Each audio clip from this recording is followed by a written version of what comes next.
Selamat pagi Bapak Ibu terkasih. Kita bertemu lagi di dalam kontekstual Bible Reading pagi hari ini. Kita kembali melanjutkan bacaan kita ya Bapak Ibu dari 1 Timotius.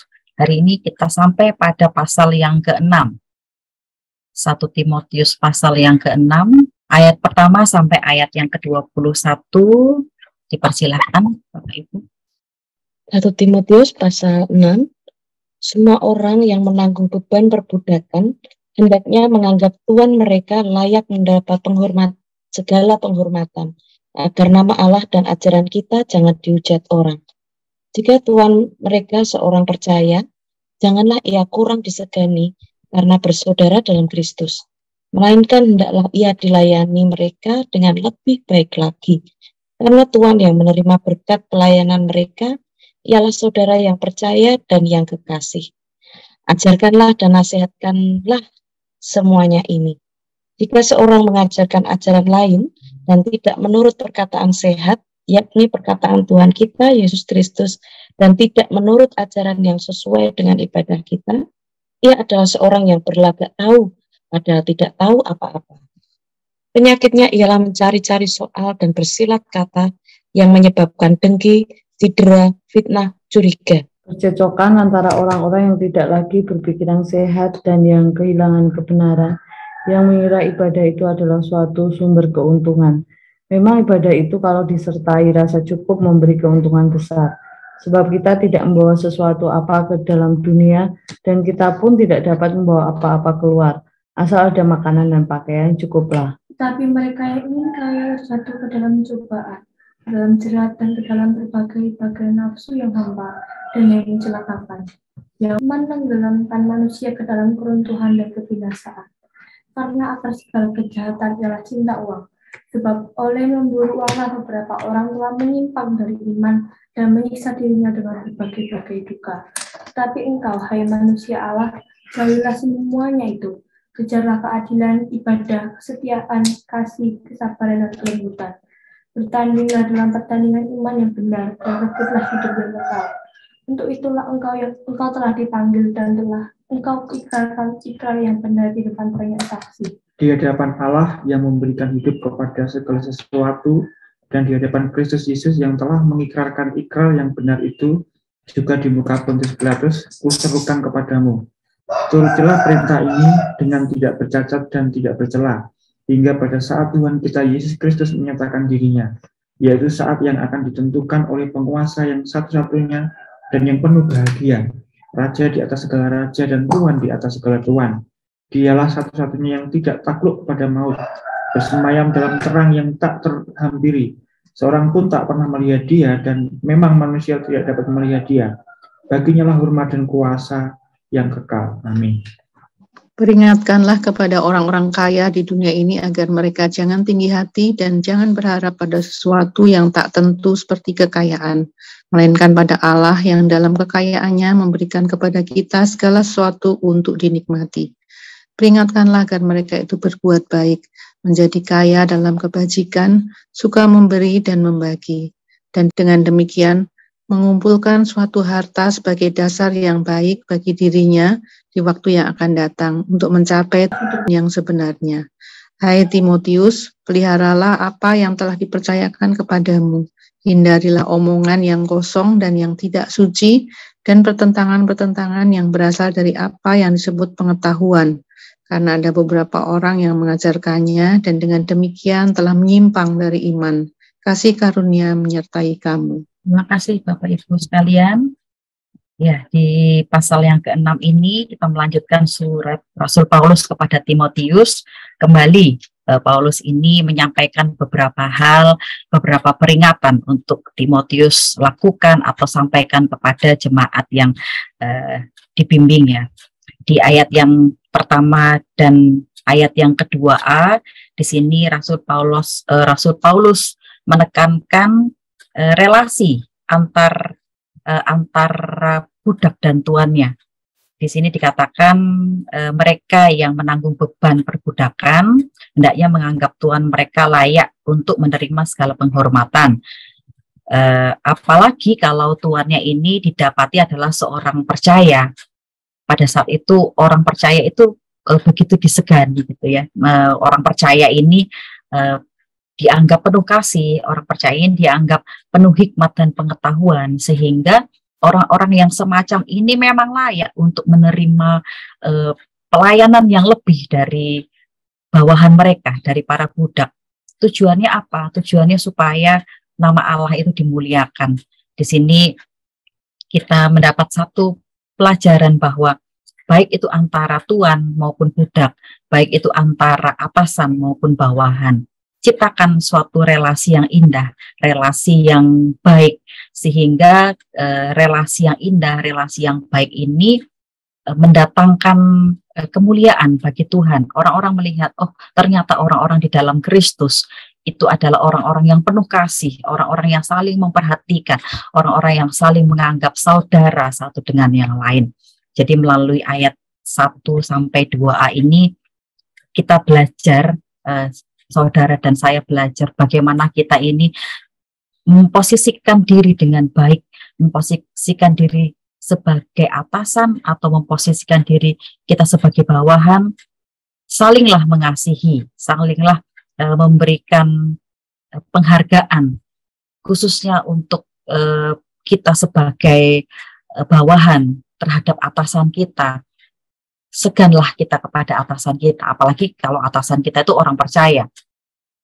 Seganlah kita kepadanya supaya kesaksian atasan kita sebagai orang percaya ini, nama Tuhan itu dimuliakan, nama Tuhan itu tidak dihujat oleh banyak orang. Kita melangkah di ayat yang ke-2b sampai ayat yang ke-5, Bapak Ibu. Di sini Rasul Paulus mengingatkan Timotius bahwa ada loh di tengah-tengah jemaat itu yang mereka mengajarkan ajaran-ajaran lain, ajaran-ajaran di luar Kristus, ajaran-ajaran yang tidak sesuai dengan ibadah. Orang ini adalah orang yang bebal ya, sepertinya pembual. Jadi mereka menyampaikan segala hal pengetahuan, tetapi padahal mereka tidak tahu apa-apa, karena mereka menolak ajaran Kristus, mereka menolak ajaran kasih. Ketika mereka menolak ajaran kasih, ya otomatis mereka tidak mengajarkan kasih. Ketika mereka tidak mengajarkan kasih, apa yang terjadi? Adanya percekcokan, dan percekcokan ini pun terjadi juga di antara mereka, orang-orang yang tidak berpikiran sehat, mereka yang melepaskan kebenaran itu, sehingga di tengah-tengah jemaat itu ada dengki, ada percideraan, ada fitnah, ada saling curiga, dan kasih itu tidak ada. Pada akhirnya kasih itu raib dengan sendirinya dari tengah-tengah jemaat itu. Dan Paulus mengingatkan, janganlah sampai ada orang-orang semacam ini di tengah-tengah ibadah. Maksudnya adalah ingatkan mereka ketika ada kecenderungan, ada muncul orang-orang yang semacam ini. Dan orang-orang semacam ini juga menganggap bahwa dalam beribadah itu ada keuntungan yang besar, gitu ya, keuntungan yang memperkaya diri sendiri. Ada beberapa tanggapan terhadap ayat ini. Di sini dikatakan ada guru-guru palsu ini sering menyelenggarakan ibadah dengan motivasi yang tidak benar tentunya. Mereka menyelenggarakan ibadah untuk keuntungan sendiri, untuk memperkaya diri sendiri, dan itu tidak sesuai dengan ajaran Kristus. Jadi ibadah ya ibadah, beribadahlah dengan tulus, beribadahlah, mengajarlah dengan ajaran-ajaran seperti yang Kristus ajarkan selama ini. Kemudian di ayat ke-6 sampai ayat yang ke-10 ini, Rasul Paulus mengingatkan kepada jemaat-jemaat juga untuk kita di hari ini bahwa ibadah dengan rasa yang cukup itu ternyata memberikan keuntungan yang besar. Rasul Paulus mengingatkan, kita lahir itu tidak membawa apa-apa. Ku tak membawa apapun juga saat ku datang ke dunia. Kita tidak bawa apa-apa. Ketika kita dipanggil Tuhan, kita lepaskan semua yang kita miliki kan. Jadi ketika kita memiliki kecenderungan untuk ingin yang lebih lagi, itu adalah tanda-tanda kita sudah mulai memiliki rasa cinta uang. Dan ditekankan ayat 8 ini indah sekali Bapak Ibu. Asal ada makanan dan pakaian cukuplah. Ternyata ini yang dikehendaki oleh Tuhan Yesus. Saya menganggap ini sebuah formula kecukupan, suatu sikap di mana ketika kita merasa cukup, ternyata Allah itu memberikan satu kelimpahan yang sejati. Saya ingat ketika ber-KTBK membahas tentang Tuhan Yesus dan para murid itu memberi makan 5.000 orang. Di situ para murid menyampaikan kepada Tuhan Yesus kan, ketika orang-orang itu mengikuti mereka, para murid berkata, Rabi suruh mereka itu membeli makanan di luar sana, karena di sini tidak ada yang jual makanan. Tetapi apa respon Yesus? Apa yang ada padamu? Atau apa yang saat ini kita miliki? Para murid mengatakan cuma 5 roti dan 2 ikan Tuhan. Tetapi Tuhan Yesus katakan sini, kasih kepadaku, dan Tuhan Yesus mengucapkan syukur dan berkat. Pada akhirnya Yesus dan para murid itu mampu memberi makan 5.000 orang, bahkan sisa 12 keranjang. Ini adalah sebuah kelimpahan bukan Bapak Ibu yang terkasih. Jadi ketika kita hidup dengan penuh rasa syukur, fokus saja kepada apa yang ada. Apa yang ada itu apa? Di ayat 8 sudah ditegaskan. Ada makanan, ada pakaian, cukuplah. Kemudian ketika hati dan pikiran kita terus dipenuhi oleh rasa syukur, dan bibir kita ini yang selalu mengucap berkat, kita melihat sisa 12 keranjang. Artinya ketika formula ini, ketika sikap ini menjadi lifestyle kita di dalam hidup kita sehari-hari, kita tidak perlu takut, Tuhan itu sendiri yang menghadirkan kelimpahan itu. Di ayat yang ke-17 sampai ke-19 itu ditekankan, ketika seseorang sudah diizinkan oleh Tuhan untuk menikmati kelimpahan, apa yang harus dilakukan? Ya jangan tinggi hati, jangan terus berharap kepada kekayaan yang lebih lagi, karena toh kekayaan itu tidak kita bawa kan ketika kita nanti dipanggil oleh Tuhan. Tetapi ternyata ada satu fokus yang harus kita jadikan lifestyle kita, yaitu apa? Berharap kepada sumber kekayaan itu. Sumber kekayaan itulah yang akan melayakkan kita, memampukan kita untuk ayat yang ke-17. Melainkan pada Allah yang dalam kekayaannya memberi kepada kita segala sesuatu untuk dinikmati. Menikmati segala sesuatu Bapak Ibu. Jadi mungkin kita yang saat ini, hari-hari ini merasa Tuhan hidupku kok begini-begini saja, Tuhan hidupku kok jauh sih dari kata kaya raya. No, please no. Kita mulai pagi ini kita diingatkan kembali oleh Tuhan, fokuslah kepada apa yang ada. Ada pakaian, ada makanan, itu cukup. Miliki hati yang penuh rasa syukur dan terus miliki bibir yang terus mengucapkan berkat. Maka segala kelimpahan yang sejati itu akan dimiliki. Dan yang terakhir Bapak Ibu, pesan terakhir dari Rasul Paulus kepada Timotius ini, berjaga-jagalah, penuhi diri dengan segala kebajikan. Ketika kita menanti hari Tuhan itu ada, hari Tuhan itu datang, apa sih yang harus kita lakukan? Yang pertama, tentu saja mengejar keadilan. Terus upayakan terus ibadah yang sejati, upayakan terus kesetiaan, kasih, kesabaran, kelemah lembutan. Dan dikatakan di sini, ini adalah perintah dari Tuhan. Turutilah perintah itu dengan hidup yang tidak bercacat, hidup yang tidak bercela. Kemudian kita juga menghindari segala omong kosong, kata-kata yang tidak kudus, tidak suci, hindari pembahasan-pembahasan, pengetahuan-pengetahuan yang akan mendatangkan perselisihan. Akan lebih baik kita menggunakan hidup kita itu untuk mewartakan berita Injil Kristus, sehingga sampai ketika nanti Tuhan hadir, Tuhan itu mendapati masih ada iman, baik itu di antara saudara sekalian juga ada iman pada diri saya pribadi, dan iman inilah yang harus kita wartakan, iman inilah yang harus kita beritakan agar seluruh muka bumi ini memiliki iman yang sama, iman percaya di dalam Kristus Yesus. Amanat teks pagi ini apa Bapak Ibu? Bagi kita, Yang pertama itu upayakan sebuah relasi yang indah, agar relasi yang indah, relasi yang penuh kasih ini nama Tuhan itu dimuliakan. Yang kedua, terus lakukan formula. Formula apa?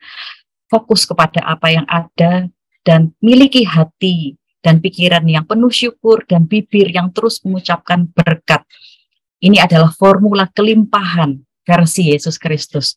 Sehingga dengan sikap ini kita bisa menjadi berkat bagi sesama sampai kemuliaan Tuhan itu nyata di tengah-tengah kita. Dan kita terus berjaga-jaga sampai hari Tuhan itu datang, sehingga ketika Tuhan Yesus datang, ia masih mendapati ada iman percaya kepadanya di muka bumi ini. Aplikasi bagi kita Bapak Ibu, maukah saudara juga saya menjaga relasi yang penuh kasih, khususnya antara atasan bawahan, antara Tuhan dan hamba, sehingga nama Tuhan itu terus dimuliakan melalui relasi ini. Yang kedua, apakah saudara dan saya juga masih atau sudah mempraktekkan formula kelimpahan versi Yesus Kristus? Kalau belum dan mungkin masih sering gagal, apakah saudara dan saya itu bersedia melakukannya dan menjadikan hal itu sebagai lifestyle kita? Dan yang ketiga, apakah saudara dan saya itu terus bersedia berjaga-jaga melakukan hal apa yang sudah Tuhan Yesus ajarkan sampai Tuhan Yesus itu datang dan tetap menghadapi ada iman di muka bumi ini. Demikian yang dapat kita pelajari pagi hari ini Bapak Ibu, kiranya memberkati kita semua. Terima kasih. Terima kasih Mbak Dani yang sudah menyampaikan firman Tuhan pagi hari ini. Mari kita sambut kasih karunia Tuhan dengan pujian Ku bersyukur Bapa, ku bersyukur Tuhan. Kita tahu bahwa Tuhan masih memberikan kepada kita hidup dan kesempatan.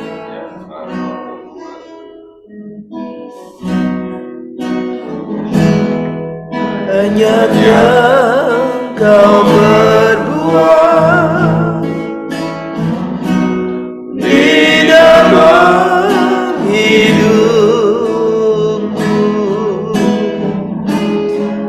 rancangan indahmu terjadi di hidupku. Bapa yang mengerti segala yang ku perlu, kasih-Mu sempurna nyata dalam hidupku. Ku bersyukur, ku bersyukur Bapa, ku bersyukur Tuhan, buat kasih setiamu di dalam hidupku. Bersyukur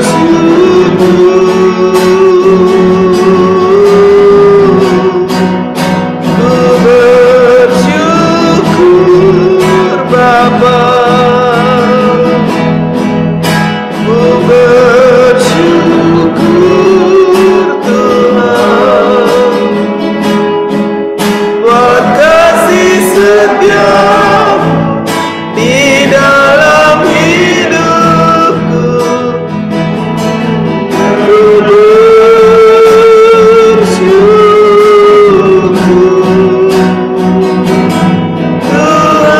Tuhan, haleluya.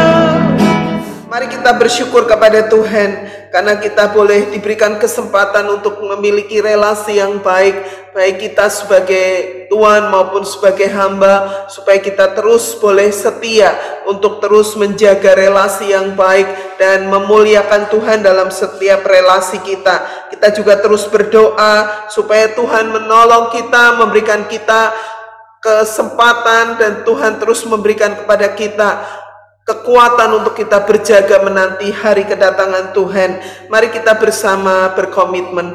Bapa di surga, aku bersyukur kepadamu ya Tuhan, bahwa di dalam relasi sebagai Tuhan maupun sebagai hamba, Tuhan memberikan kesempatan untuk kami Tuhan boleh mengekspresikan kasih Kristus kepada semua orang yang berelasi dengan kami, yang berkomunikasi dengan kami. Tuhan, kami rindu supaya Engkau terus penuhkan kami dengan kasih-Mu, supaya kasih-Mu yang menggerakkan kami untuk melayani, untuk mengasihi orang lain lebih lagi. Kami mengucap syukur Tuhan untuk kuat kuasa Roh Kudus yang memberikan kekuatan, kemampuan untuk kami terus berharap menanti kedatangan Tuhan yang kedua. Kami bersyukur karena ada pengharapan di dalam Yesus Kristus. Kami mengucap syukur kepadamu ya Tuhan. Terima kasih Tuhan, terima kasih. Dalam nama Yesus kami berdoa, kami bersyukur. Terima kasih.